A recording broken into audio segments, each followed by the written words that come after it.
Hello everyone, आज हम class 11th physics का चैप्टर 2 का एग्जाम्पल नंबर 2.7 देखेंगे, जिसमें दिया गया है हम एक सरल लोलक का दोलन काल ज्ञात करना है। क्रमिक मानों के लिए लिए गए जो पाठ्यांक है वो है 2.63 सेकेंड, 2.56 सेकेंड, 2.42 सेकेंड, 2.71 सेकेंड एवं 2.80 सेकेंड। निरपेक्ष त्रुटि, सापेक्ष त्रुटि और प्रतिशत त्रुटि हमें निकालना है। जितनी भी त्रुटियां हमें दी गई हैं उसे हम ले लेंगे T1, T2, T3, T4, T5।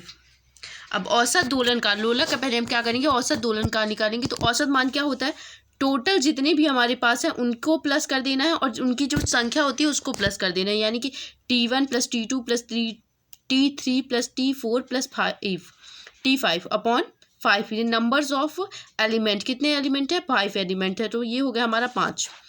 अब हमें इन सबको प्लस कर देना है। 2.63, 2.56, 2.42 प्लस 2.71 प्लस 2.80 सेकेंड अपॉन 5। इन सबको जब आप प्लस करेंगे तो आपके पास आएगा 13.12 अपॉन 5 सेकेंड। अब इसे आप काट देंगे, 5 दूनी 10, 10 आ गया, 3 बच गया यहाँ से, 5 छक्का 30, क्या बच गया, 1 बच गया, तो 5 दूनी 10, 2 बच गया, 12 था तो 2 बच गया हमारे पास, तो 5 को 20 सेकेंड आ गया। तो हमें कितने तक लेना है, 2 अंकों तक लेना है। अब हमें क्या याद करना था, इसमें याद करना था प्रतिशत त्रुटि, निरपेक्ष त्रुटि और सापेक्ष त्रुटि, क्योंकि सभी काल जो है 0.01 सेकेंड के विभेदन पर है। देखिए सभी में जो है तो दशमलव के बाद कितने अंक है, 2 अंक है। समय के सभी मापे गए दशमलव जो है दूसरे स्थान तक है, इसलिए मापन में त्रुटि के लिए जितने भी हमें पहले दिए गए थे T1, T2, T3 में हम T माइनस कर देंगे। इसके बाद हमें उनकी वैल्यू प्राप्त हो जाएगी। अब निरपेक्ष त्रुटि के लिए हमें ये जो माइनस करने पर प्राप्त हुआ है उसे हम लिख देंगे।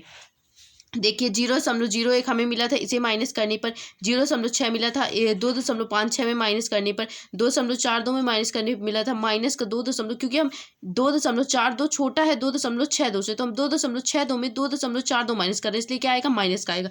लेकिन हमें इसमें प्लस ही करना है, ये नहीं कि ये माइनस के दिए तो आप इन्हें माइनस कर दें, नहीं। आपको ये जब इकट्ठा जोड़ेंगे तभी आपको इसका समांतर माध्य मिलेगा निरपेक्ष त्रुटियों का।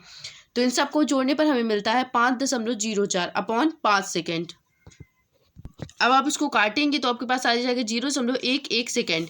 लोलक का दोलन काल क्या हो गया हमारे पास, हमें पहले क्या प्राप्त हुआ था, 2.62 प्लस माइनस अभी हमें क्या प्राप्त हुआ है, जो कि निरपेक्ष त्रुटि है हमारी, वो प्राप्त हुई 0.11 सेकेंड।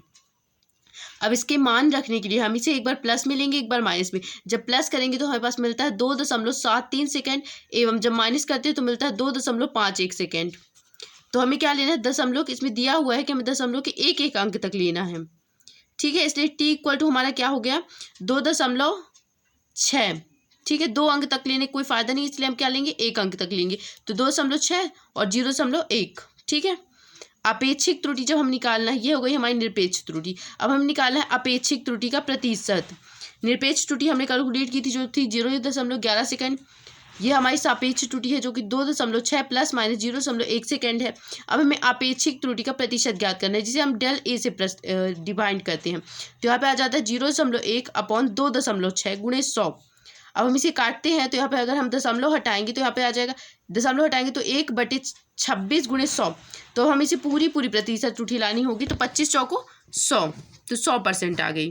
अब हम देखते हैं एग्जाम्पल नंबर 8। 2.8 हमारा दिया गया है, किसी तापमापी द्वारा मापे गए 2 पिंड के ताप क्रमशः T1 equal to 20 degree Celsius plus minus 0.5 degree Celsius, T2 equal to 50 degree Celsius plus minus 0.5 degree Celsius. तो इन पिंडों का तापांतर और उसमें क्या दिया होगा, उसमें आई त्रुटि का परिकलन कीजिए। अब हम इससे क्वेश्चन को सॉल्व करेंगे। T1 इक्वल टू हमें इतना दिया गया है, T2 इक्वल टू इतना दिया गया है, तो हम क्या करेंगे, T डैश हमें निकालना है तापांतर, T2 माइनस T1, तो 20 में आपको 30 माइनस कर देना है, तो कितना आ जाएगा, 30 20 में 50 में 20 माइनस करेंगे आएगा आपको 30 डिग्री सेल्सियस।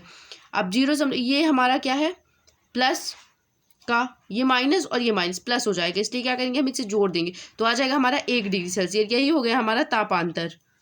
Thank you. अब 2.9 हम अगली वीडियो में कवर करेंगे।